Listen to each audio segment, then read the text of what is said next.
Bonjour messieurs, dames. J'espère que le test s'est bien passé. On va commencer notre 10e séance, à savoir les nouvelles réalités euh, du monde du travail. Cette séance est une sorte de synthèse de toutes les séances qu'on a déjà faites, que ce soit au niveau de séances avant l'intra ou après l'intra. Ce qui fait, c'est une séance qui va faire appel aux concepts qu'on a déjà traités lors des premières séances. Alors, le contenu que nous allons partager aujourd'hui se subdivise en 6 grands points, à savoir les nouvelles formes d'organisation. Deuxième point, les liens entre qualité de vie au travail et productivité. Le troisième point, c'est le modèle japonais qui s'est imposé aujourd'hui dans toutes les grandes entreprises au niveau mondial. Le quatrième point, c'est l'aménagement du temps du travail. Le cinquième point, les nouvelles conceptions des tâches. Et enfin, les approches contemporaines. On va commencer par une introduction. On va rappeler un petit peu les concepts de base que nous avons traités lors de la séance numéro 2 où on a essayé de présenter ce qu'on appelle l'approche classique du management, à savoir l'approche de Taylor, de Max Weber et de Fayol.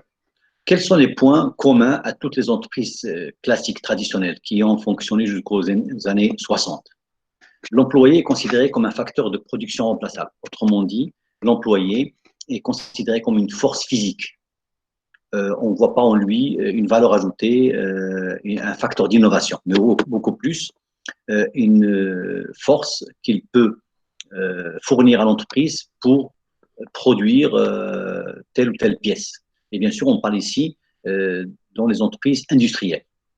Le travail dans cette conception classique est parcellisé. Autrement dit, il y a une spécialisation des tâches. Et l'employé, il va faire un travail précis, spécialisé. Pourquoi? Comme ça, il maîtrise ce qu'il fait. Et demain, cet employé part pour une raison ou une autre, il peut être remplacé facilement parce que la tâche qu'il effectuait peut être faite rapidement par la nouvelle recrue grâce à une formation assez précise et limitée. Troisième principe, les normes de rendement reposent sur l'évaluation des mouvements. On est en train de parler d'un ouvrier dans une usine, et cet ouvrier, il fait une tâche précise, ciblée, spécialisée, et on lui demande de faire des tâches précises physiquement sur lesquelles il va être évalué. Par exemple, une dame qui est en train de remplir un carton avec des boîtes de conserve de sardines. On va lui demander de remplir la boîte en tant de minutes et ses mouvements sont précis. Elle prend les boîtes et elle les range elle prend les boîtes de sardines et les range dans la grande boîte et ensuite elle ferme. Ce qui fait, c'est quelque chose qui est facilement évaluable.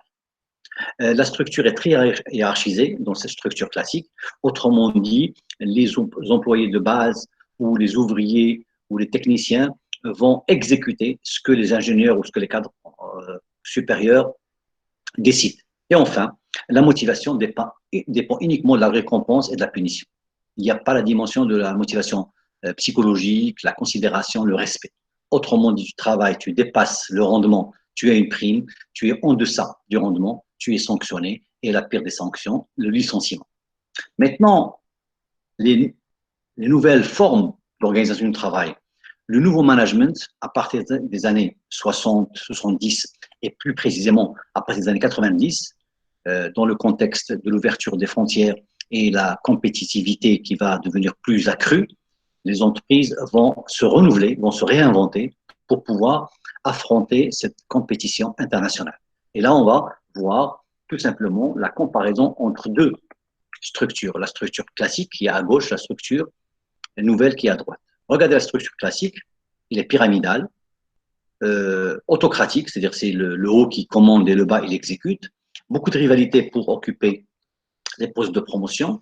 L'aliénation, c'est-à-dire le travail, la personne fait des tâches répétitives et spécialisées. Au bout de quelques mois ou de quelques années, la personne n'a plus d'initiative, n'a plus cette capacité de réflexion. Et enfin, peu de risques, parce que l'entreprise, elle est en train de, de produire un produit qui va être vendu, parce que jusqu'aux années 70, qu'on appelle les années glorieuses, l'entreprise n'était pas confrontée à une compétition internationale.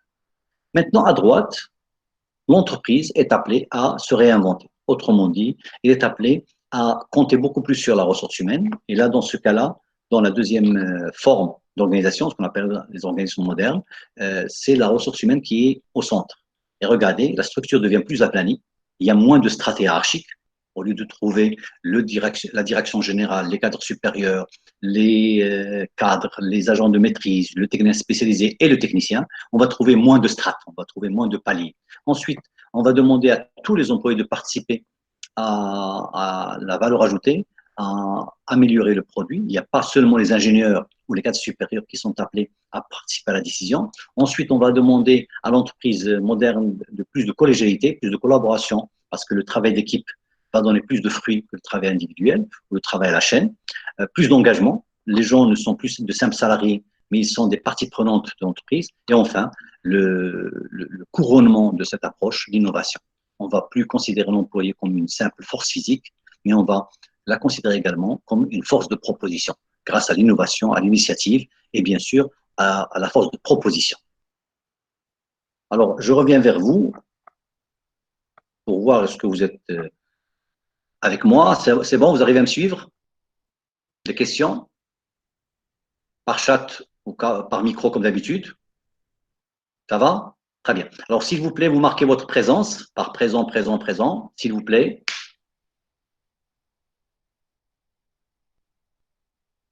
Très bien. Alors, marquez votre présence.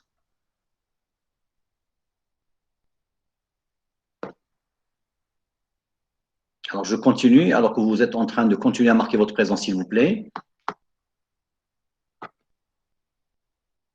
Maintenant, on va passer au deuxième point, à savoir la qualité du travail, à la qualité de vie au travail.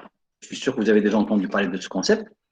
C'est que jusqu'aux années 90, 2000, ce qui était important, c'était le rendement, c'était la productivité, c'était que l'employé était payé pour que l'entreprise puisse atteindre ses objectifs. À partir des années 90, 2000, il y a un nouveau souci, c'est que comme l'entreprise a des objectifs à atteindre, il faut que l'employé puisse avoir des objectifs également personnels à atteindre.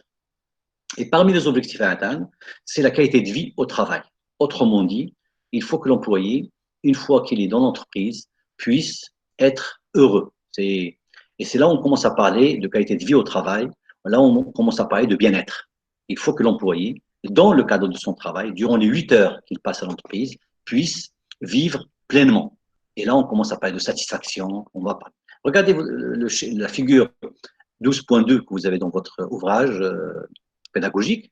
Regardez, au départ, on a tout ce que fait une entreprise, l'environnement externe, la planification, l'acquisition, tout ce qui concerne les ressources humaines. Une fois que la ressource humaine elle est engagée, elle commence à travailler dans l'entreprise, elle va adhérer, elle va être intégrée dans un programme de qualité de vie au travail. Ça consiste en quoi? Regardez maintenant la troisième colonne verticale. Il y a une communication avec les employés. Il n'y a plus une communication seulement descendante, où c'est le patron qui donne des ordres et les employés exécutent. Il va y avoir une communication où il y a un va-et-vient. Autant le patron va donner des ordres, mais autant l'employé a le droit de donner son avis, a le droit d'avoir un retour sur ce qu'il fait et qu'il peut transmettre à ses supérieurs hiérarchiques. Et dans ce cas-là, il y a une communication avec un va-et-vient. Deuxièmement, il n'y a plus le travail seulement à la chaîne où l'individu il est face à la machine. On va plus encourager le groupe de travail. Même dans les entreprises industrielles, le travail à la chaîne, il ne va plus avoir la personne face à la chaîne qui passe, mais il va être face à des collègues.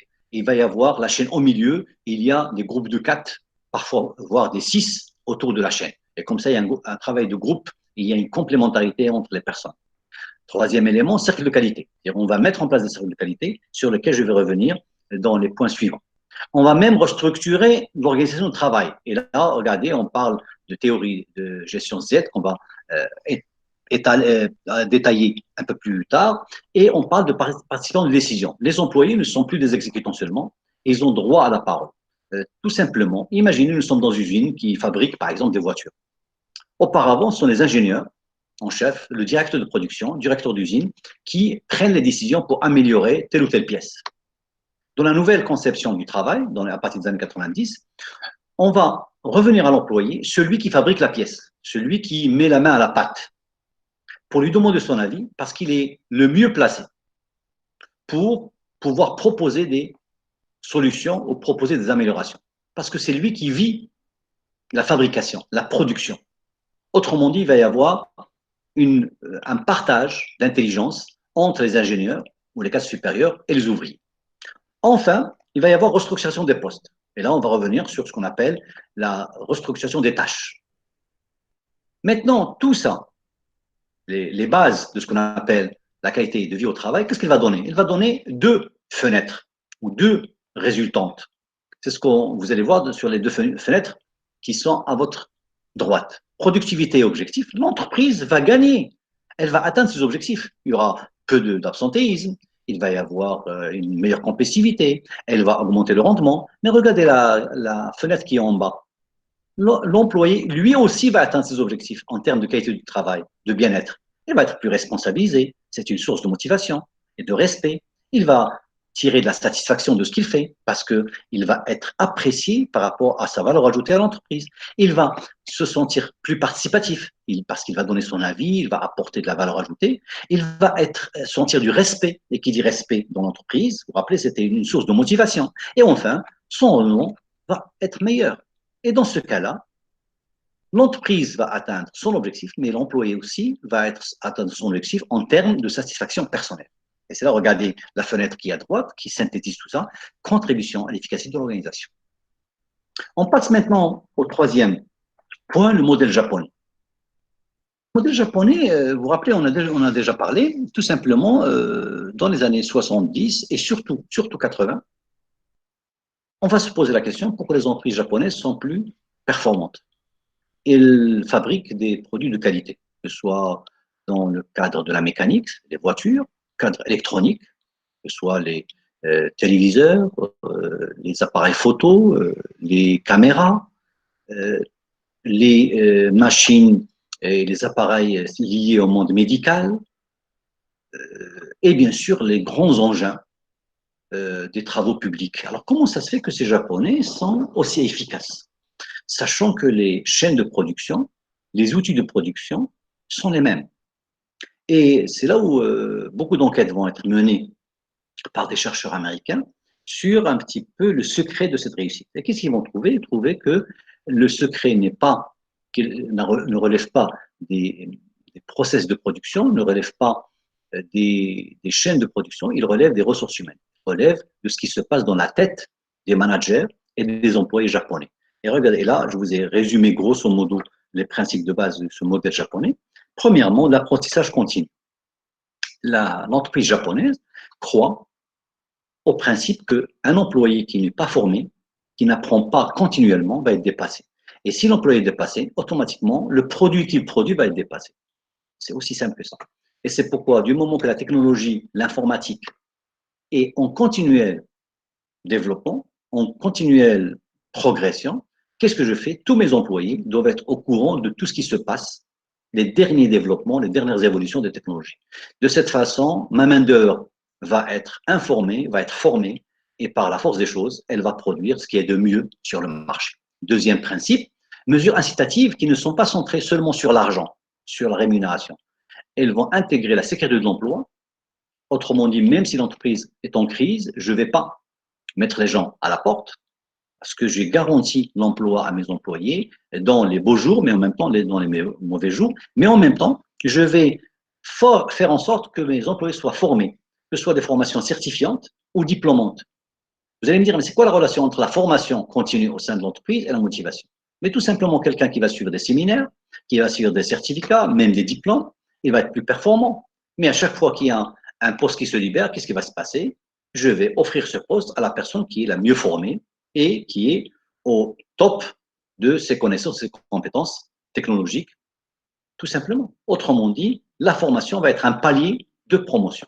Troisième principe, le travail d'équipe. Les Japonais, ils ont énormément insisté sur le travail d'équipe. Autrement dit, on ne peut pas laisser quelqu'un 8 heures devant une machine ça tue l'initiative, ça tue la communication interpersonnelle et automatiquement, ça tue un petit peu cette création de la valeur ajoutée collective, parce que l'intelligence n'est pas individuelle, l'intelligence est toujours meilleure quand elle est collective. Quatrième point, la collaboration entre les ingénieurs et les employés. Les Japonais, ils ont compris très tôt, c'est que s'il n'y a pas une synergie entre les cadres supérieurs, les ingénieurs et les employés, ceux qui font le travail, ceux qui fabriquent, ils ne peuvent pas améliorer ou le produit ou le service.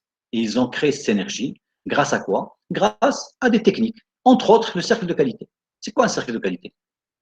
Et alors là, il y a trois axes rapidement qui sont la base de ce modèle japonais. Le cercle de qualité, la théorisée de la gestion de la qualité totale. On commence par le cercle de qualité. Le cercle de qualité, c'est un ensemble d'employés volontaires. J'insiste là-dessus, chers étudiants. Volontaires. Des personnes qui se proposent, qui disent « je veux proposer ma candidature pour être dans un cercle de qualité pour l'amélioration continue de notre service ou de notre produit. » Ce sont des employés volontaires qui viennent de différents départements et de différentes strates hiérarchiques. Et c'est pourquoi un cercle de qualité peut contenir, peut comprendre un ingénieur, un ouvrier, un technicien spécialisé, un commercial, le directeur, et ces personnes vont se réunir pour dire regardez, on a un problème, notre batterie, elle n'a pas une durée de vie assez longue. Qu'est-ce qu'on doit faire pour améliorer la batterie? Comment un cercle de qualité pour se réunir pour dire aujourd'hui, on n'arrive pas à produire assez de voitures pour répondre aux besoins du marché international. Qu'est-ce qu'on fait pour augmenter? Autrement dit, le cercle de qualité peut se réunir pour un petit détail technique, comme il peut se réunir pour une amélioration importante du produit. Et les cercles de qualité, elles peuvent être implantées et dans les usines, mais en même temps dans les entreprises de services. À titre d'exemple, le cas de l'ISIAN. Si on fait un cercle de qualité, pour améliorer ce qu'on est en train de faire avec les étudiants, notre action pédagogique, mais je peux mettre en place un professeur, je peux mettre en place un cadre administratif, je peux mettre dans le cercle de qualité la jeune dame de l'accueil qui fait l'accueil et qui répond au téléphone, comme je peux mettre en place le président. Et ces personnes vont se réunir pour dire comment faire pour qu'on puisse développer mieux notre action, notre produit, tout simplement. La théorie Z, c'est tout simplement un benchmark entre ce qu'il y a de mieux dans le modèle américain et le modèle japonais. Et c'est une proposition pour donner une nouvelle manière de gérer, par exemple, les emplois à long terme. C'est-à-dire, ce n'est pas les emplois à vie, mais ce n'est pas les emplois à court terme à l'américaine. Et on va essayer de proposer des emplois sur 15 ans, 20 ans. Promotion lente. Dans le modèle américain, la promotion elle est très rapide. Les gens veulent gravir les échelons rapidement. Chez les Japonais, la promotion était pratiquement très très lente. Là, on va mixer. La personne peut passer d'un niveau à un autre entre 5 ans et 10 ans. Période d'évaluation espacée. C'est pas tous les 3 mois. C'est une évaluation à la fin de l'année. Pas de carrière spécialisée. Les Japonais vont promouvoir la polyvalence. Pourquoi la polyvalence? Parce que quand un cadre est polyvalent, c'est quelqu'un, il peut remplacer d'autres personnes quand ils vont s'absenter. Il maîtrise mieux le produit parce qu'il connaît le produit 360 degrés, ce qui fait ils vont promouvoir la polyvalence. Prise de décision consensuelle. Autrement dit, on n'est pas dans la logique d'autocratie où c'est le patron qui va décider, mais on va encourager la prise de décision consensuelle. C'est-à-dire quoi? C'est l'ensemble des personnes qui se mettent d'accord et on va essayer de convaincre les personnes qui ne sont pas convaincues jusqu'à ce qu'on se mette d'accord ensemble, tous, sans exception. Style de contrôle informel. On ne va pas mettre une supervision hiérarchisée, une supervision qui est un peu policière, mais beaucoup plus collégiale. Et enfin, concilier entre les intérêts de l'entreprise et les intérêts des employés. Et c'est là où on parle de partage de bénéfices, pas seulement de primes. La gestion de qualité totale, c'est un principe simple que vous connaissez parce que vous l'avez fait quand vous étiez en troisième année. Tout simplement, tout ce qui est fait, il est écrit, et tout ce qui est écrit, il doit être fait. Autrement dit, pour produire un service ou un produit, on va rédiger des standards, on va rédiger des processus ou des process, on va rédiger aussi des je dirais, des modalités, de façon à ce que tout ce qu'on a rédigé va créer ce qu'on appelle les standards de qualité. Et une fois que c'est rédigé, on va les appliquer. Et si on les applique, le produit qui est fait, qui est produit à Tokyo, ou à Londres, ou à Paris, ou à Casablanca, va être le même. Parce que nous avons appliqué les mêmes standards, on a appliqué les mêmes principes, les mêmes process de production. Et bien sûr, ces standards, ces process, à chaque fois que c'est nécessaire, ils vont être changés en termes de nouvelles versions pour améliorer le produit. Et tout ça, c'est pour répondre aux besoins du client. Quand on parle de qualité, c'est toujours pour le client. Alors, bien sûr, ces trois éléments ne sont plus aujourd'hui japonais. Ils sont devenus universels. Toutes les entreprises qui se respectent, ils ont intégré ces trois techniques dans leur style de management. Alors, je reviens à vous pour voir s'il y a des questions. Monsieur, j'ai une question Oui, par rapport au cercle de qualité. oui. Est-ce que la direction doit former ces personnes qui vont se réunir pour améliorer la qualité des produits ou bien des services? Est-ce qu'il doit les former? Non, bien sûr, il va les former à tout ce qu'on appelle le brainstorming. Ils vont être formés pour les techniques du brainstorming, d'échange. Mais une fois que ces personnes sont formées, le groupe, il doit être formé de manière volontaire. Autrement dit, ce n'est pas la direction qui va nommer, toi, tu viens, tu viens, tu viens. Non, non. Elle va tout simplement faire un appel. Elle va dire, on a un problème, la portière ne se ferme pas bien. Et quelles sont les personnes qui sont concernées, qui sont intéressées à faire partie de ce groupe cercle de qualité? Et les personnes vont se proposer. La même chose, elle va dire aujourd'hui, on a un problème de stock. Et ce sont des groupes qui vont se réunir autour d'une problématique pour proposer des solutions, mais je rappelle, ce sont des personnes volontaires. C'est très important. D'autres questions? Monsieur, mais si ces personnes-là, ils, ils vont se Oui. réunir d'une manière volontaire, si par exemple ils n'ont pas l'aptitude nécessaire c'est-à-dire pour mener à bien cette Très réunion-là. bien. Alors, je vais vous poser une question. Admettons à Lysiam, je vais schématiser. Admettons à Lysiam, euh, on a remarqué que les étudiants vont à la cafette et à la pause et ne sont pas servis rapidement. Ils ne sont pas servis rapidement, c'est-à-dire à la pause, ils peuvent attendre jusqu'à 20 minutes, 30 minutes pour être servis. Et comme ils sont servis tardivement, ils reviennent au cours tardivement. Je vais trouver une solution. Selon vous, quelles sont les personnes les mieux indiquées pour répondre à cette problématique? Vous connaissez l'ISIAM, vous connaissez votre université. Quelles sont les personnes Oui, qui peuvent trouver une solution à ce problème de queue, de problème de service à la cafette à des pauses du matin? l'administration, par Mais exemple. qui dans l'administration? Quelles sont les personnes dans l'administration? Il y a une étudiante qui a proposé les étudiants, le client. Vous voyez, déjà, il y a une idée. Je vais proposer aux étudiants pour dire quels sont les produits que vous aimez à la cafette, pourquoi vous faites la queue. Déjà ça. Je viens d'intégrer le client dans le cercle de qualité. Est-ce qu'il y a d'autres personnes que je peux. La personne à la cafette, c'est-à-dire le responsable de la cafette. Monsieur Driss. Oui, Driss, je sais qu'il vous manque.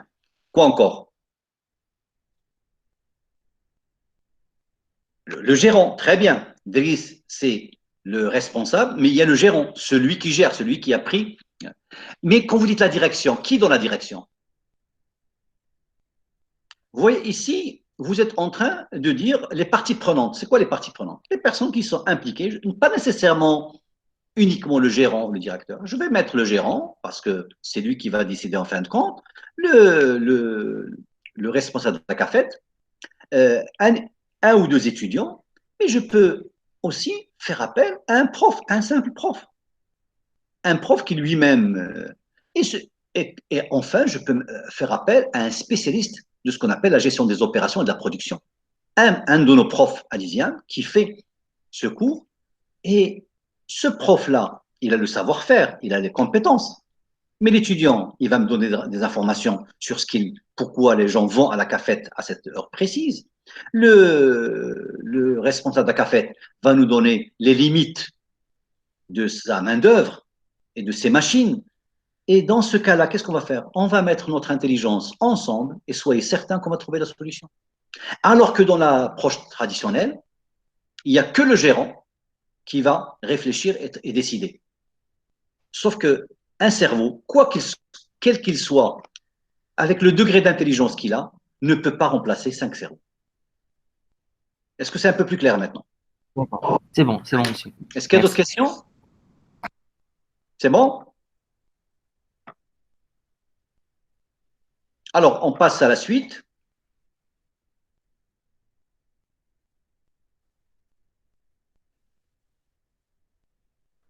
Alors, on va parler maintenant de nouvelles formes aussi de travail, ce qu'on appelle l'aménagement du temps de travail. Alors, les premiers qui ont fait ça, c'est les pays scandinaves, et ils vont être suivis parallèlement par les Nord-Américains. L'aménagement du temps de travail peut être décliné sous 3 formes. L'horaire de travail flexible, la semaine de travail comprimée et le travail à la maison. Commençons par l'horaire de travail flexible. Tout simplement, aux États-Unis, dans beaucoup de capitales européennes, aujourd'hui, pour aller de chez soi au travail, vous avez une idée, je crois que vous avez déjà vu des films, il y a des personnes qui ont vécu quelques semaines à l'étranger.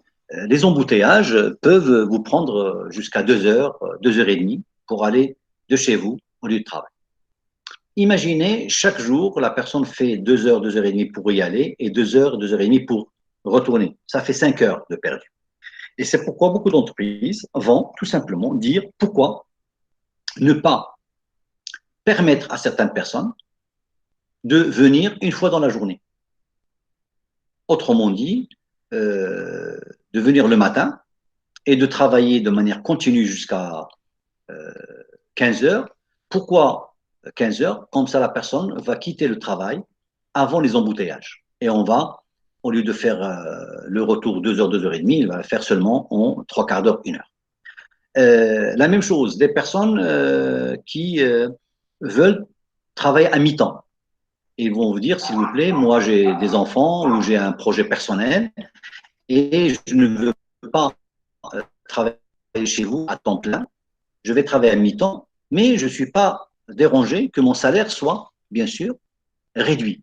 Et dans ce cas-là, on va parler de personnes permanentes à temps réduit. À l'ISIAM, je ne sais pas si vous le savez, on a des professeurs permanents que vous voyez toujours, c'est un peu le pilier de l'ISIAM, qui sont toujours dans leur bureau, ils ont leurs cours et ils sont là haut. Mais on a des profs permanents qui ne travaillent qu'à moitié temps. Et ils sont permanents, c'est-à-dire qu'ils sont déclarés à la CNSS, ils sont officiellement permanents chez nous. Et sauf qu'au lieu de travailler du lundi au samedi, ils travaillent seulement 3 jours par semaine. Et bien sûr, leur salaire est réduit. Ce sont des personnes qui disent, voilà, moi, je ne veux pas être permanent, je veux travailler à l'ISIAM à temps partiel, et parce que j'ai un projet personnel, ou je préfère me consacrer à la recherche chez moi, ou à rédiger des ouvrages. Autrement dit, c'est une personne avec laquelle, des personnes, pas seulement une, mais plusieurs personnes, avec lesquelles on a trouvé un arrangement pour réduire le temps du travail. Maintenant, dans le premier cas, la personne qui va venir de 8h30, il va partir à 15h. Il va avoir le salaire complet. Parce qu'il va faire ses 7 heures ou ses 8 heures. Sauf qu'au lieu de le faire en 2 compartiments le matin et l'après-midi, il va le faire en un seul bloc parce qu'il habite à Oulet Saïma. Et au lieu de le faire venir 2 fois, je vais le faire venir une seule fois. Dans le deuxième cas, où la personne, c'est une personne permanente, mais qui travaille à temps partiel, il va avoir un salaire réduit. Deuxième façon de faire, la semaine de travail comprimée. Ça, c'est bien sûr les champions, ce sont les Scandinaves. Leur semaine ne se termine pas le vendredi, elle se termine le jeudi. Autrement dit, les gens travaillent du lundi au jeudi et leurs 35 heures, ils les font durant ces 4 jours. Ils vont travailler plus et comme ça, ils gagnent le vendredi. Et le week-end, chez eux, commence le jeudi soir. Et comme ça, vendredi, samedi, dimanche est consacré à la famille, aux loisirs, au sport, ce qui fait, et ça a donné de très bons résultats, parce que les gens, quand ils passent un week-end de 3 jours complets, ils se reposent mieux et ils sont de meilleures attaques le lundi matin. Et enfin, le travail à la maison, c'est à peu près la même problématique soulevée tout à l'heure. Dans les grandes villes, les grandes agglomérations, où on parle de 15-20 millions d'habitants, où le transport du lieu de travail à la maison prend des heures et des heures. Beaucoup d'entreprises vont tout simplement permettre à leurs cadres, à leurs employés de travailler à la maison. Alors bien sûr, c'est très important, le travail à la maison, il concerne beaucoup plus le service, il concerne peu l'industrie, parce que dans l'industrie, l'employé doit venir fabriquer, il ne peut pas fabriquer à la maison. Mais dans le service, il y a énormément de postes qui ont été convertis en télétravail. Autrement dit, au lieu de la personne vienne au bureau pour faire ce qu'il a à faire, il peut le faire à la maison, surtout grâce à l'informatique et grâce au web, grâce à Internet. Et à titre d'exemple, aujourd'hui, les deux sont gagnants. C'est-à-dire l'employé gagne en termes aller-retour, en termes de stress, de l'embouteillage, etc. Il gagne au niveau du coût de la voiture, de l'essence. Mais l'entreprise gagne aussi. Elle gagne en termes de mètres carrés loués ou achetés. À New York ou à San Francisco ou à Paris ou à Abidjan ou à Casa, le mètre carré est très, très cher. Et quand je libère un employé, je libère un bureau, je libère de l'équipement. Et autrement dit, moi aussi, je gagne quand je libère un poste et je le convertis en télétravail. Alors maintenant, quelques éléments, quelques exemples de télétravail. Un infographiste peut travailler à la maison. On lui met une station de création graphique et il peut travailler à la maison et nous envoyer ce qu'il a produit. Et grâce aux échanges, on peut corriger jusqu'à ce qu'on obtienne ce qu'on veut. Un comptable, un financier, ils peuvent travailler à la maison parce que pour faire la comptabilité ou l'analyse financière ou la budgétisation, on peut le faire à la maison du moment qu'on a tous les documents scannés sur son ordinateur. Alors, je vous demande, s'il vous plaît, de réfléchir chez vous, et ça c'est dans le cadre de la préparation d'examen, quels sont les postes qu'on peut convertir en télétravail et quels sont les postes qu'on ne peut pas convertir en télétravail dans les entreprises de service. Je répète, dans les entreprises de service, à savoir le transport, l'enseignement, médecine, hôtellerie, etc., quels sont les postes qu'on peut convertir en télétravail et quels sont les postes qu'on ne peut pas convertir en télétravail. L'enseignement, par exemple, on peut le convertir en télétravail. La preuve, on est en train de faire le télétravail. Le prof, on n'a plus besoin du prof qui vient au lieu de travail parce qu'il peut enseigner les étudiants à distance. Est-ce que vous avez compris la question? C'est bon? Oui, monsieur. C'est bon? Je passe? Monsieur, Oui, s'il vous plaît, monsieur. j'ai deux questions. Oui, mademoiselle. Monsieur, la première, est-ce que réellement le télétravail peut remplacer la présence physique de l'employé? Et puis la deuxième question, voilà, comment une personne qui travaille à la maison peut être motivée? Très bien. Aujourd'hui, mademoiselle, il y a des entreprises qui ont commencé à faire ça depuis à peu près une vingtaine d'années. Surtout dans les grandes villes telles que Paris, Londres, Casablanca. Pourquoi? Parce que aujourd'hui, je ne sais pas si vous avez une idée combien coûte le mètre carré pour une entreprise à Paris ou à Londres ou à New York. Ça coûte très très cher. Autrement dit, quand je libère un bureau de 9 mètres carrés, c'est énormément de gains. Deuxième élément, aujourd'hui, c'est prouvé, il y a des postes qui fonctionnent à 100% en télétravail.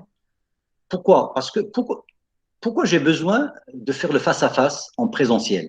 Sachant qu'il y a Skype, il y a Google Meet, il y a Microsoft Teams, il y a Zoom, il y a énormément de plateformes qui ont été développées depuis une quinzaine d'années qui permettent aux personnes de faire des réunions en temps réel. Et aujourd'hui, c'est prouvé. Est-ce que vous savez que la plupart des entreprises américaines et anglaises et françaises ou européennes sous-traitent leur comptabilité en Inde depuis des années? Il y a très peu de fiduciaires aujourd'hui. Est-ce que vous savez qu'aujourd'hui, beaucoup d'entreprises françaises sous-traitent leur comptabilité au cabinet marocain? Autrement dit, le comptable, on n'a plus besoin de comptable en France qui va venir au bureau, mais on va sous-traiter. Je vais scanner toutes les pièces, je les envoie et je vais tout simplement permettre à des comptables à quelques milliers de kilomètres de faire le travail que peut faire un comptable en classe. La création graphique. Pourquoi je vais avoir besoin que la personne soit devant moi pour qu'il crée une brochure ou un site web? Maintenant, c'est une très bonne question. Comment faire pour motiver quelqu'un qui est chez lui, qui est en pyjama, qui est à côté de la cuisine? Et vous avez raison. Et c'est pourquoi aujourd'hui, il y a toute une formation. Il y a des gens qui suivent la formation pour les former comment rester motivés même en restant chez soi. Par exemple, parmi, mademoiselle, ça va vous faire rire, parmi les conseils qu'on donne aux gens qui font le télétravail, c'est premièrement s'habiller correctement, se lever le matin et s'habiller comme si nous étions en entreprise, avec la chemise, le pantalon et les chaussures, pour se mettre en tête que je suis en train de travailler. Deux, avoir un chez-soi qui est rangé de manière professionnelle. Quand vous faites le cours, c'est pourquoi il faut créer un endroit, un bureau, où c'est le lieu de travail. Et comme ça, quand je suis dans ce bureau, je suis en train de travailler. Trois, avoir des horaires de travail, pour qu'il n'y ait pas de mélange entre la famille et le travail. Quand je travaille pendant 2 heures, 3 heures, je suis concentré sur le travail. Et quand j'arrête, je redeviens le membre de la famille. Trois, le sport. Parce que quand on ne bouge pas, quand on ne sort pas, quand on va au travail, on a tendance un petit peu à se laisser aller, et c'est là où il y a l'obésité, etc.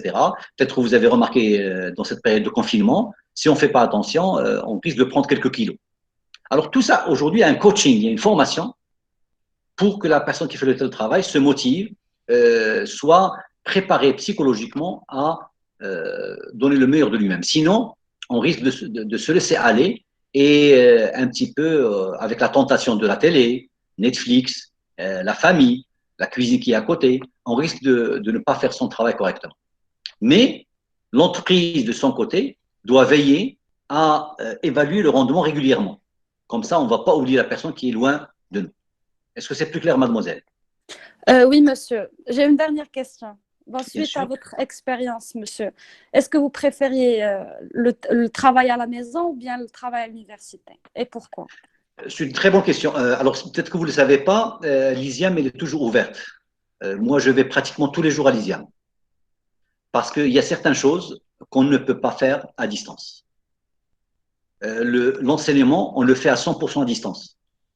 Vous avez remarqué que vos professeurs arrivent à assurer leurs cours à distance à 100%.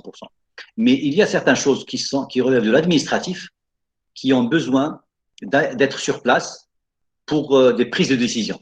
Parce que, je vous donne un exemple très simple, aujourd'hui, on est en train de mettre en place une stratégie marketing pour la rentrée. Et toute notre stratégie marketing, elle est tombée à l'eau parce qu'il y a avec le confinement.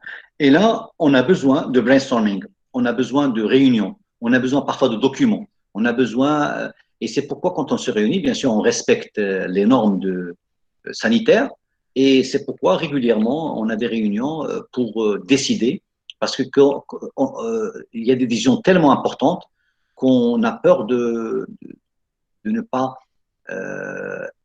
être un petit peu au top si on est à distance, sachant que nous sommes 5 personnes à nous réunir pour prendre ce genre de. Alors, une réunion à distance avec, par exemple, Google Meet, etc., c'est pas très, très au point. Je parle pour les décisions. Mais par contre, pour les affaires courantes, le télétravail peut faire l'affaire. Voilà. Merci, monsieur. Bienvenue. Alors, vous marquez, s'il vous plaît, votre présence maintenant. S'il vous plaît, votre présence. Je vous laisse remplir la présence et j'essaie d'avancer. Alors maintenant, le 5e point de ce cours, c'est les nouvelles conceptions des tâches. Et là, il y a 3 éléments seulement. C'est qu'on est parti du principe qu'il y a certaines personnes qui ont des tâches ennuyeuses, des tâches répétitives, des tâches monotones. Qu'est-ce qu'on doit faire pour que ces personnes puissent être motivées? Ce n'est pas évident. Et c'est pourquoi Herzberg, qu'on a déjà traité ensemble, va proposer ce qu'on appelle l'enrichissement des tâches. C'est quoi l'enrichissement des tâches? C'est que la personne qui a une tâche répétitive, est-ce qu'on peut imaginer de l'enrichir? Je vous donne un exemple très simple. Nous avons une jeune dame à l'accueil qui passe son temps à répondre au téléphone et en même temps à accueillir les étudiants pour leur dire bonjour, ça va, ah vous voulez M. Jamal, il va vous attendre de telle heure à telle heure, ou ah bonjour, vous voulez parler à Madame Sava, je vous la passe. Imaginez une personne qui va faire ça 8 heures par jour. Au bout de quelques semaines, il va être fatigué. Qu'est-ce que je vais faire?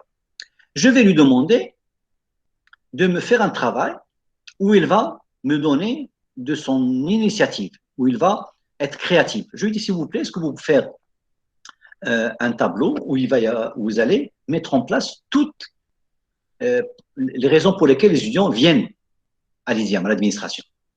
Et toutes, c'est-à-dire les personnes physiquement quand ils viennent, pourquoi? Est-ce que c'est pour voir les profs? Est-ce qu'ils pour voir le directeur? Et en même temps, l'objet, pourquoi ils viennent? C'est quoi la raison? Est-ce que c'est des problèmes liés à l'absence, des problèmes liés à la scolarité, des problèmes liés aux documents?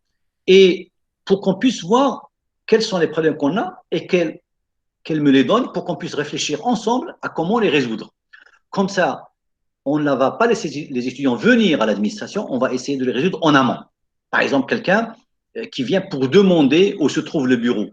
À chaque fois, qu'est-ce qu'on va faire? On va faire un affichage à l'externe pour l'indication des bureaux.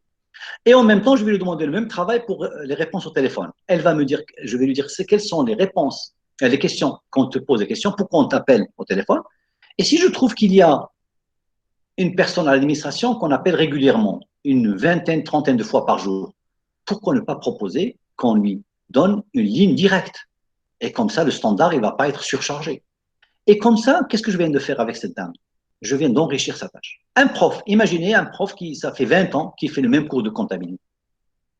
Mais je peux aller le voir pour dire, s'il te plaît, est-ce que je peux te donner un assistant qui va t'aider pour que tu puisses rédiger un livre de comptabilité? Et ce livre de comptabilité va être livre de comptabilité de Lysiane, au lieu qu'on travaille sur le livre des autres. Qu'est-ce que je viens de dire? Je viens d'enrichir sa tâche. Au lieu qu'il enseigne, il va produire un livre. Bien sûr, je dois le motiver financièrement. Deuxième modalité, c'est l'élargissement des tâches. C'est que la personne, elle enseigne à Lysiane, elle maîtrise, mais au bout de quelques années, il fait son cours, il maîtrise très bien son cours. Mais pourquoi ne pas lui donner une tâche administrative? Et comme ça, il va être enseignant, mais en même temps, il fait autre chose, parallèlement. Le cas de, on a un professeur de marketing qui enseigne le cours de première année marketing, mais il est en même temps le responsable marketing de Lysiane. Et dans ce cas-là, on parle d'élargissement, parce que l'enseignement et une responsabilité administrative, ce n'est pas l'enrichissement, c'est l'élargissement, parce que ce sont deux tâches complètement différentes. Parce que la première tâche n'a pas de relation avec la deuxième tâche. La même chose, on a des profs, on a un professeur de finance à Lysiane, mais qui est en même temps le responsable registraire. Il est en même temps, c'est lui qui donne le cours de finance et le cours d'Excel avancé, mais il est le responsable registraire. Ce sont deux choses complètement différentes. Et c'est pourquoi d'ailleurs chez nous, la plupart des enseignants, on a deux catégories d'enseignants permanents, ou enseignants-chercheurs, c'est un qui fait l'enseignement et la recherche, et il ne fait pas autre chose, mais un enseignant qui ne fait pas de recherche, il va être chargé d'une charge administrative. Troisième possibilité concernant les tâches, la rotation des postes. Dans l'hôtellerie, ça a été testé dans l'hôtellerie, principalement par le groupe Sheraton. C'est tout simplement quelqu'un qui est à la réception, qui va rester à la réception pendant 1 an. La deuxième année, je vais lui donner un autre poste, tel que par exemple l'hébergement. La troisième année, il va passer au bar. Autrement dit, c'est quelqu'un qui va pouvoir occuper plusieurs postes. Et dans ce cas-là, je viens avoir des cadres qui sont permanents, et, qui sont polyvalents. Et à chaque fois que j'ai besoin de quelqu'un pour remplir tel ou tel poste, j'ai des personnes qui sont polyvalentes. La personne va s'ennuyer moins parce que chaque année ou chaque 2 années, il va occuper un nouveau poste. 2, ça booste la motivation. Mais troisièmement, et le plus important, que chacun sente le stress, le degré d'implication que nécessite tel ou tel poste. Et comme ça, il y aura plus de l'empathie pour les postes difficiles, parce que tout le monde est déjà passé par ces postes. Le sixième et dernier point qu'on va traiter aujourd'hui, les approches contemporaines. Et ça comprend 4 points. La gestion par les valeurs. Autrement dit, regardez s'il vous plaît. Dans les années 20, on travaillait par la gestion par les directives. C'est-à-dire quoi? C'est l'approche autocratique. C'est l'approche classique. Le patron sait, l'employé ou l'ouvrier ne sait pas. Le cadre supérieur ou le directeur maîtrise, décide, et l'employé ou le technicien exécute. Ce qui fait, c'était une approche autocratique, verticale. Les années 60, on va passer à une autre manière de gérer. Gestion par objectif. Et c'est là où on commence à parler d'équipes semi-autonomes. Je vais tracer des objectifs pour chaque département et pour chaque cadre et chaque employé. Et c'est à lui de s'adapter pour trouver comment faire. Le plus important pour moi, c'est les objectifs.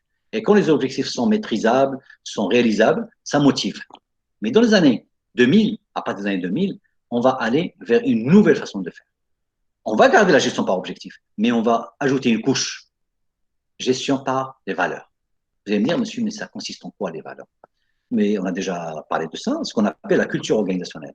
L'entrepreneur, le cadre supérieur, va mettre, quand il va créer son entreprise, il va essayer de transmettre les valeurs dans lesquelles il croit à son top management. Ces valeurs, ça peut être, je vais donner des exemples, le client d'abord, la qualité de notre service doit être au top, la créativité, l'innovation, le respect de la nature, tout ça sont des valeurs. Ces valeurs vont être des valeurs mobilisatrices pour l'équipe et ils vont influencer sur la manière de faire. Par exemple, on va prendre l'exemple de Tesla. Comment ça se fait que Tesla aujourd'hui, c'est la meilleure voiture électrique qui se vend très cher et qui est considérée comme une référence?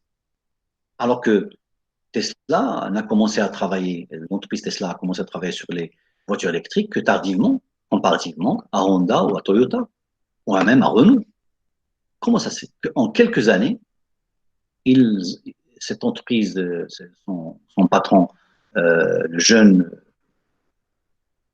fondateur de Tesla, comment en l'espace d'une dizaine d'années est devenu meilleur? Tout simplement grâce aux valeurs qu'il porte et qu'il porte.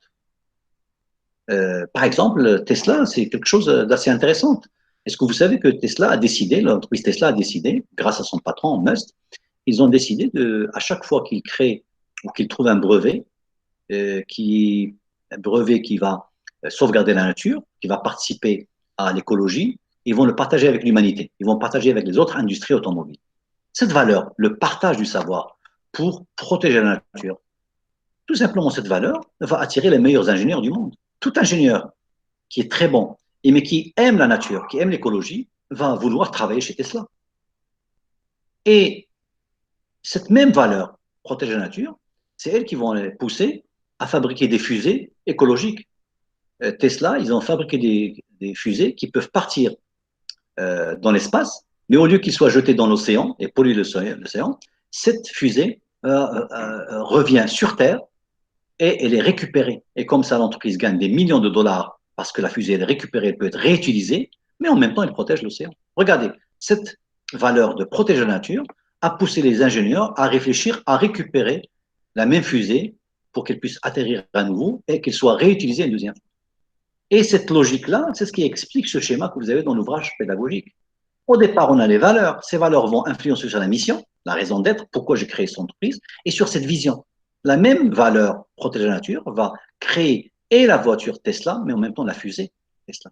Et ces valeurs vont influencer sur le reste, sur la gestion des ressources, à savoir la gestion de l'argent, la gestion des ressources humaines, et ainsi de suite. Là, c'est une nouvelle tendance des années 2000, à savoir la gestion par les valeurs. Deuxième idée, l'intelligence émotionnelle. Je sais que ça peut vous paraître contradictoire. L'intelligence, généralement, elle est rationnelle, ça relève du cerveau. Les émotions, ça relève du cœur, c'est beaucoup plus sentimental. Sauf que les deux sont compatibles, les deux sont complémentaires. Et on va voir en quoi ça consiste, l'intelligence émotionnelle. Il ne faut plus croire à ce principe que pour être professionnel, il ne faut pas montrer ses émotions. Il ne faut pas avoir d'émotions. C'est-à-dire qu'un bon cadre, c'est quelqu'un qui va être calme, qui va pas montrer ses émotions.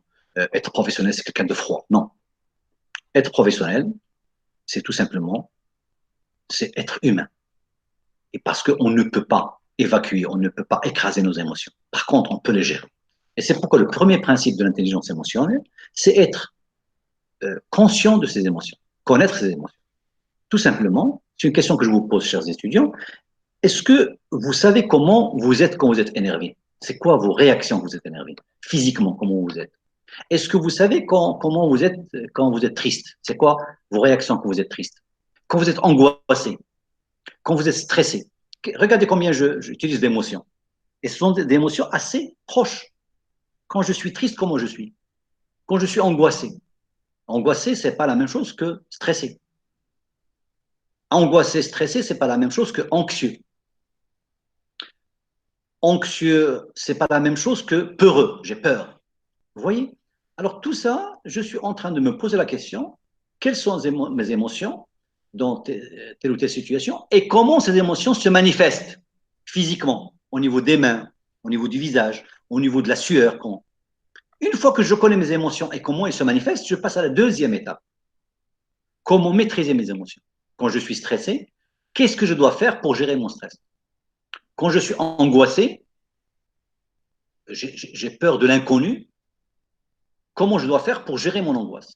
Et là, je suis en train je dis pas je dois évacuer, je dois écraser mes émotions. Non, je dois les gérer. Parce que les émotions peuvent être un très bon moteur pour l'être humain. Le stress positif et la peur peut être récupérée pour qu'elle puisse être un moteur positif. Troisième élément, l'automotivation. À votre âge, vous devez vous poser la question, vous êtes jeune, de dire c'est quoi mon rêve? C'est quoi mon projet de vie? C'est quoi mon ambition? Qu'est-ce que je veux réaliser dans ma vie? Est-ce que je veux un jour terminer mes études avec une thèse de doctorat? Est-ce que je veux avoir un jour une ferme biologique pour élever des chèvres et planter des plantes bio pour être tranquille? Est-ce que je vais faire le tour du monde avant l'âge de 40 ans? Qu'est-ce que je veux? Est-ce que je veux avoir un yacht? Est-ce que je veux écrire un livre sur tel domaine? Qu'est-ce que je veux? Parce que quelqu'un qui ne sait pas où il ne va pas savoir quel train prendre. Et quand vous avez un projet de vie, un rêve à réaliser, automatiquement, c'est quelque chose qui va vous mobiliser tous les jours. D'accord? Quatrième point, la reconnaissance de l'émotion d'autres. Il ne s'agit pas de connaître seulement ton émotion, mais de dire les personnes qui comptent pour moi, comment je dois déceler leurs mouvements, leurs gestes, leurs attitudes pour déterminer dans quels états d'âme ils sont, dans quelles émotions ils sont. Et comme ça, à titre d'exemple, quand je suis en train de plaisanter avec un ami, je dois savoir, je dois déceler quels sont les gestes chez lui qui montrent l'agacement, qui montrent un peu, je dirais, l'épuisement, pour que je sache à quel moment arrêter mes plaisanteries. Parce que si je ne sais pas comment déceler l'agacement chez des personnes pour lesquelles, qui comptent pour moi, je vais continuer jusqu'à ce que je tombe dans la rupture, je tombe dans le conflit. Alors, ce qui fait, c'est très important de faire attention aux émotions de l'autre. Surtout, je parle des personnes qui comptent pour vous. Et enfin, la capacité de vivre avec les autres. Tout simplement, posez-vous la question, est-ce que vous êtes quelqu'un d'agréable à vivre? Est-ce que vous êtes quelqu'un de facile à vivre? Et si ce n'est pas le cas, posez-vous la question, comment vous améliorer? Comment faire de façon à ce que vous puissiez vous améliorer? C'est bon? Troisième point des approches contemporaines, l'organisation apprenante. Tout simplement, une entreprise doit être intelligente. Et pour qu'elle soit intelligente, elle doit apprendre d'elle-même, apprendre de son histoire. Et c'est pourquoi on demande à l'entreprise apprenante à ce que ces cadres puissent appréhender, comprendre l'environnement interne. C'est quoi l'environnement interne? Les valeurs d'entreprise, le travail d'équipe, la communication interne, mais en même temps, apprendre à maîtriser les facteurs de l'environnement externe, à savoir clients, concurrents, fournisseurs, facteurs économiques, tout le pestel. Pourquoi? Parce que vous ne pouvez pas gérer si vous ne maîtrisez pas les données de l'interne, mais en même temps les données de l'externe. Deuxièmement, la vision partagée. Pas seulement avec seulement le top management, mais partagée avec tous les employés. Être certain que tous les employés sont au courant de nos objectifs, de notre stratégie. Troisièmement, l'apprentissage en équipe. Il s'agit que chacun soit formé, mais en même temps qu'on apprenne. Vous allez me dire, mais c'est quoi l'apprentissage en équipe? Un cadre doit travailler tous les jours à transférer ses connaissances à ses subalternes, son savoir-faire, ses connaissances. Et là, on est dans ce qu'on appelle le leadership transformationnel. Faire en sorte que les subalternes, un jour, puissent être la relève. Quatrièmement, l'organisation doit être dans un processus de changement. Une entreprise qui ne change pas est une entreprise qui meurt. Une entreprise qui ne change pas, elle va mourir. L'exemple que je viens qu'on peut prendre à propos de ce contexte de confinement, de coronavirus, lié au coronavirus. Imaginez une école qui n'est pas capable aujourd'hui de fournir à ses étudiants des plateformes, des enregistrements, des moyens de télétravail. Est-ce que ces clients vont rester clients? Est-ce que ces étudiants vont payer leur scolarité? Non. Autrement dit, une entreprise, moi quand j'ai dit à mes étudiants que ça fait 2 ans qu'on a commencé à enregistrer nos cours, ils étaient étonnés. Nous, on a commencé à enregistrer nos cours, surtout de Master 1 et Master 2, il y a 2 ans. La plupart des cours de l'automne sont déjà enregistrés. et une partie des cours de l'hiver. Autrement dit, on a commencé à faire ça. Pourquoi on a commencé à faire ça il y a 2 ans de ça? Parce qu'on sait qu'un jour, le ministère du Maroc, d'enseignement supérieur, va donner le feu vert pour créer des masters à distance. Et on voulait être les premiers à avoir déjà des programmes déjà ficelés. Et enfin, le dernier principe de l'entreprise apprenante, c'est que si vous voulez que l'entreprise puisse réussir, il faut encourager à ce que toutes les strates hiérarchiques travaillent ensemble. Autrement dit, l'intelligence, elle est collective. L'ingénieur ne peut pas innover, ne peut pas avancer s'il ne revient pas vers l'employé ou vers l'ouvrier pour travailler avec lui, pour savoir comment fabriquer mieux. Parce que qui fabrique? C'est l'employé, c'est l'ouvrier. Et c'est l'ouvrier qui va donner un feedback à l'ingénieur pour qu'il puisse apporter des améliorations. Maintenant, le dernier point, c'est ce qu'on appelle le tableau de bord. Pour les gens qui font la finance contrôle-gestion, c'est un outil de contrôle-gestion très, très performant et il a été mis en place depuis une vingtaine d'années dans toutes les entreprises. Autrement dit, aujourd'hui, une entreprise performante, on ne va pas poser la question est-ce qu'elle est performante sur le plan financier seulement. Regardez, elle doit être performante à 4 niveaux. Est-ce que sa finance, elle est bénéficiaire, c'est-à-dire que est-ce que les résultats permettent de dégager des bénéfices? Ensuite, est-ce que le client est satisfait en termes de notre image de marque? Est-ce qu'il est satisfait? Est-ce qu'il est fidélisé? Est-ce qu'il est content de notre produit? En même temps, est-ce que l'organisation est performante? C'est quoi? Le coût des locaux, le coût de la ressource humaine, le coût de la production, est-ce que c'est intéressant? Et enfin, le développement. Est-ce que nous avons des produits innovateurs? Est-ce que chaque année ou chaque 2 années, on lance sur le marché de nouveaux produits? Est-ce qu'on améliore nos produits? Est-ce que ça veut dire, autrement dit, est-ce qu'on essaie d'être pérenne grâce au renouvellement de nos produits? Et c'est ce qu'on appelle aujourd'hui, les 4 types sont à la base de ce qu'on appelle tableau de bord. Alors, qu'est-ce qu'on a vu depuis tout à l'heure? On a vu que les nouvelles formes d'organisation, elles se basent sur la ressource humaine, sur l'innovation, sur l'initiative.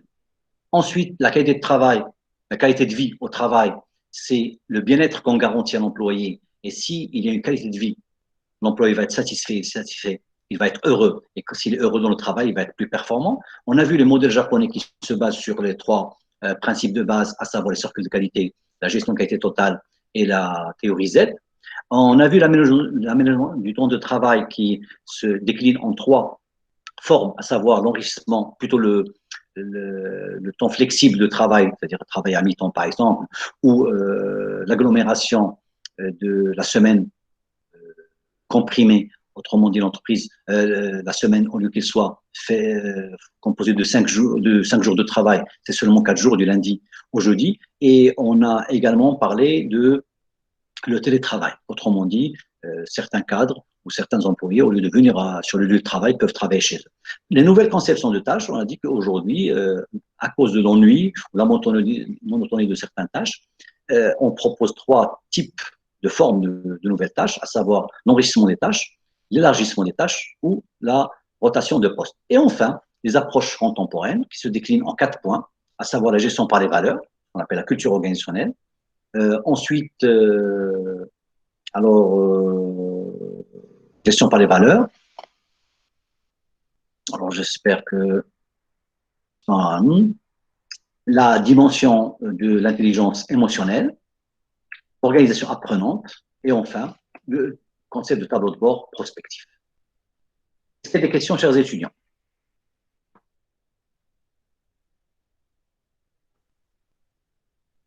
C'est bon?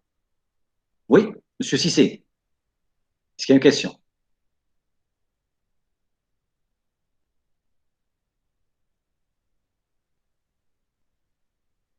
Répétez la question, s'il vous plaît.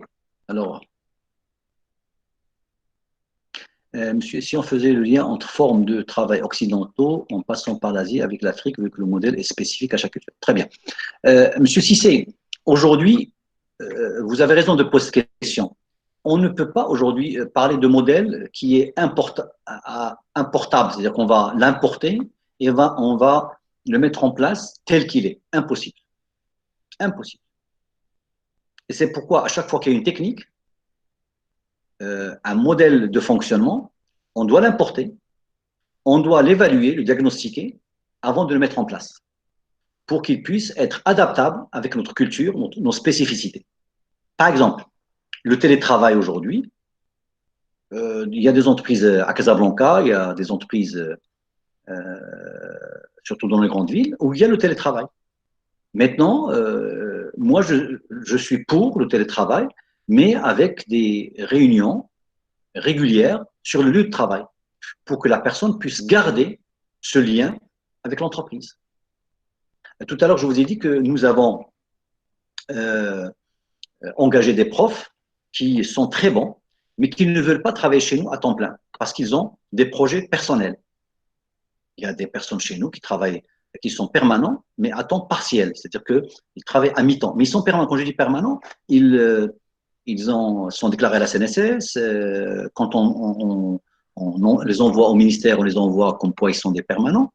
Mais ce sont des personnes qui ont de projets personnels. Et qu'est-ce que j'ai demandé à ces profs? Qu'ils font les cours, mais une fois par semaine, ils doivent obligatoirement venir et s'asseoir dans leur bureau pendant une demi-journée.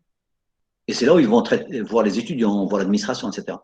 Qu'est-ce que je viens de faire? Je viens d'ajouter une couche pour un petit peu le travail à mi-temps. Et vous avez raison de dire que toute technique, quelle qu'elle soit, doit être diagnostiquée pour qu'elle soit adaptée à nous, parce que nous avons quand même une culture spécifique. C'est quoi une culture spécifique? La relation avec le temps, la relation avec l'espace, la relation avec les gens. On a une particularité africaine. Vous avez raison qu'il faut prendre ça en considération. Est-ce qu'il y a d'autres questions?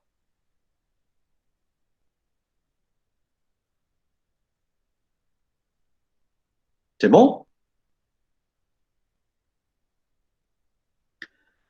Alors, on va passer à la suite.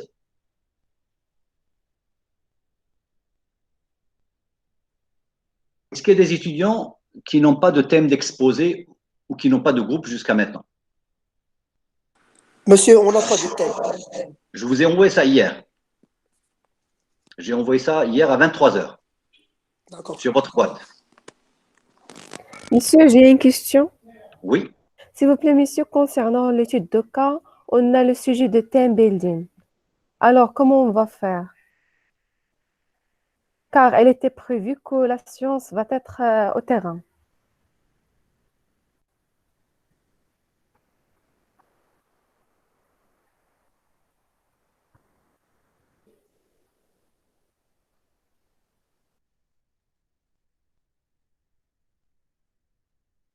Question par chat?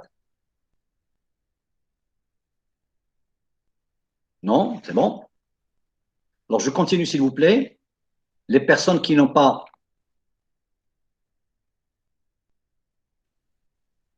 de thème ou de groupe, qui m'écrivent sur le cours du jour, parce que hier, j'ai envoyé les thèmes à tous les groupes. Je propose une séance, alors c'était la dernière séance aujourd'hui. La semaine prochaine, je vais proposer une séance de révision avant examen final le jeudi 30 avril de midi à 13 h. Cette séance de révision n'est pas obligatoire. Elle est volontaire. Les étudiants qui veulent poser des questions sont les bienvenus. Et les questions portent sur les 4 dernières séances, à savoir gestion des équipes, gestion de conflits, leadership et nouvelle réalité du monde du travail. C'est bon? Monsieur, Ça va se faire en forme live sur Google Meet. Je vais vous envoyer à tous le lien. monsieur, Oui. j'ai une question concernant l'étude de cas. On a le sujet de team building. Alors, comment on va faire? Car elle était prévue que la science, ça sera en terrain. Très bien. Alors, vous m'envoyez les noms de groupes sur ma boîte et D'accord. vous me dites, voilà, nous sommes le groupe tel, pour que je puisse vous proposer un nouveau thème, mademoiselle. D'accord, monsieur. Merci beaucoup. D'accord? C'est la moindre des choses, mademoiselle.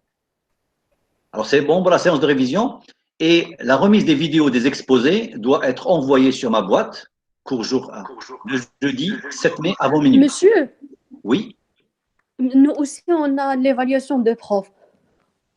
On va faire un vidéo ou seulement un questionnaire? Non, l'évaluation de l'évaluation de la matière. L'évaluation de prof. Pas de prof. Vous n'évaluez pas le prof, vous évaluez la matière. Ah bon, ok. Alors, vous la gardez bien sûr, mademoiselle, parce que le questionnaire, vous pouvez le faire à distance. Oui, monsieur. D'accord? Et vous faites l'exposé là-dessus. On va faire nous aussi un vidéo. Ah oui, mademoiselle, bien sûr. Ça Parce que marche. vous allez administrer le questionnaire à vos camarades pour évaluer le cours en présentiel, mais en même temps à distance. Ce que vous avez apprécié, les explications du prof, les exemples, les exercices, les études de cas, tout ça. Et ensuite, vous allez me donner les résultats par vidéo. Et chacun va prendre une partie. Ça marche, monsieur. Parce Merci. que, parce que vous devriez faire ça en classe. Vous vous Oui, rappelez? Maintenant, au lieu de le faire en classe, vous le faites par vidéo, vous me l'envoyez. ça marche, monsieur. Très bien. Alors Merci. maintenant, la remise des vidéos, s'il vous plaît, doit se faire avant le jeudi 7 mai, avant minuit. Ça vous va? Maintenant, on va passer, s'il vous plaît, aux informations générales. La semaine des examens finaux vous sera communiquée vers lundi, mardi. Comme ça, vous aurez une idée sur la semaine des examens. Les examens seront faits à distance. Il n'y aura pas d'examen à l'ISIAM. Les examens vont se faire à la maison. Les examens seront écrits et certains seront à l'oral. Il y a certaines matières qui seront à l'écrit et d'autres à l'oral. Vous serez examiné par votre prof directement, face à face, en temps réel. C'est bon? Et bien sûr, on va vous donner les examens écrits à l'oral bien avant, comme ça. Maintenant, quand l'examen écrit, le prof va vous dire en quoi ça consiste, et s'il est oral, il va vous dire en quoi ça consiste, à l'avance. C'est bon jusque-là? Oui, monsieur. Oui. Monsieur, Oui. s'il vous plaît, est-ce que les examens, normalement, là, on n'a toujours pas fini les cours, Ah oui, bien sûr. Non, une fois que vous allez terminer, s'il vous plaît, vous allez terminer les cours. Vous aurez une semaine de relâche pour préparer les examens. Et c'est Avec là où ces il y aura l'examen. circonstances, monsieur, une semaine est rien. On a besoin minimum de 2 semaines. Non, non, une semaine, mademoiselle. Comme d'habitude. C'est bon? Mais malheureusement, monsieur, c'est pas comme d'habitude. Non, non, non. C'est quand je dis une semaine, par exemple, là, la plupart des profs vont terminer la semaine prochaine. Oui. Très bien. Par exemple, moi, j'ai déjà terminé mon cours. La semaine prochaine, ça va être une semaine de révision. Oui. Déjà, et nous, on va vous donner une semaine vide de préparation. Et les matières à l'oral ou à l'écrit, le prof va vous dire c'est quoi sur le contenu, sur quoi ça va porter. Comme ça, l'étudiant, quand il prépare, il sait qu'est-ce qu'il doit préparer. D'accord, monsieur. D'accord? Le stage de Master 1 est annulé pour l'été 2020. Ce qui fait cet été, il n'y aura pas de stage. Et on va voir l'année prochaine comment remplacer ce stage. Les examens de rattrapage des 2 sessions seront programmés en début juillet. Modalité des examens de rattrapage de juillet, ce n'est pas encore défini. On ne sait pas, est-ce qu'il y aura toujours le confinement ou le déconfinement, on verra. L'année sera clôturée le 18 juillet. Les bulletins finaux seront délivrés après cette date. Monsieur, Oui? s'il vous plaît, par rapport aux travaux de session, normalement, ils sont suspendus, c'est ça? Non, non, non. Ça dépend de chaque matière, mademoiselle. D'accord, ça dépend du prof qui nous a communiqué, c'est bien ça? Exactement. Chaque prof a géré sa matière de manière D'accord, souveraine. merci. Bienvenue, mademoiselle. Monsieur, monsieur, s'il vous merci. plaît, concernant le stage. Oui? Concernant le stage. Il est annulé. C'est annulé. C'est écrit, mademoiselle. Regardez votre écran.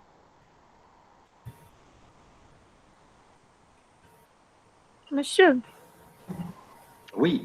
monsieur, s'il vous plaît, on vient de checker nos boîtes mail. On n'a pas trouvé un mail en ce qui concerne les thèmes des travaux de session. Je vais vous envoyer ça tout de suite, mademoiselle. Dans 10 minutes, vous allez avoir sur votre boîte. D'accord, merci. Tout de suite. Alors, s'il vous plaît, marquez votre présence avant de quitter. Marquez votre présence, s'il vous plaît. Marquez votre présence, s'il vous plaît, avant de quitter. Monsieur, Oui. s'il vous plaît, si un prof, normalement, ne nous a pas parlé des travaux de session, bien du travail de session, on fait comment?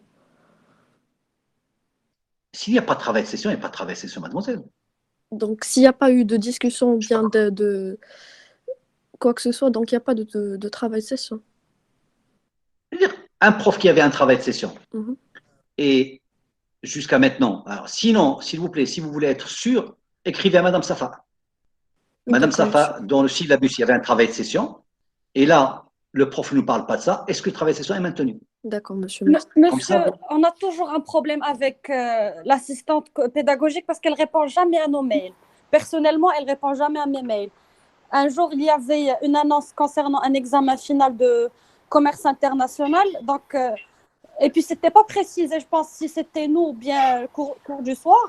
J'ai demandé à Madame Safa, mais j'ai pas reçu de réponse. envoyez à Madame Safa et vous me faites en copie, s'il vous plaît. D'accord. D'accord? S'il vous plaît. À chaque fois maintenant, désormais, vos réclamations, une copie à Madame Safa, une copie à moi, s'il vous plaît. Ça marche. Monsieur, C'est bon? monsieur, Oui. s'il vous Oui. plaît, un dernier point. Monsieur, moi personnellement, j'ai toujours un problème avec l'installation du logiciel de statistique SPSS.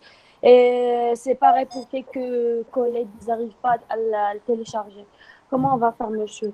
Et en plus, on a les cours qui S'il vous s'accumulent. plaît, vous convenez avec Madame Safa, Mhm. s'il y a plusieurs étudiants, Oui. s'il y a plusieurs étudiants, Mhm. l'ISIAM elle est ouverte, on peut convenir d'un moment où vous venez et on vous installe SPSS sur votre ordinateur, dans D'accord, le pire des merci cas. beaucoup, monsieur. S'il n'y a pas de Merci choix, beaucoup. mademoiselle, s'il Oui. n'y a vraiment pas de choix, on peut avoir ce dernier recours. C'est que vous puissiez prendre votre voiture avec quelqu'un et on Mhm. vous installe ça sur votre ordinateur à l'ISIAM. Ça marche, merci beaucoup, monsieur. S'il vous plaît, marquez votre présence avant de quitter, s'il vous plaît. Mettez présent avant de quitter. Monsieur, Oui. Oui. pour l'examen final, on a la première partie et la deuxième partie ou seulement la deuxième partie? La deuxième partie, mademoiselle Sun. Monsieur, Merci. Bienvenue. monsieur, Oui. j'ai un problème concernant l'examen intra. Oui. J'ai reçu un email de chez Madame Safa quand j'étais absente et que je n'ai pas passé l'examen intra. On est en train de vérifier, mademoiselle. J'ai reçu votre message hier. On est en train de vérifier les notes. Ne vous faites pas de soucis, mademoiselle. D'accord, merci. Bienvenue.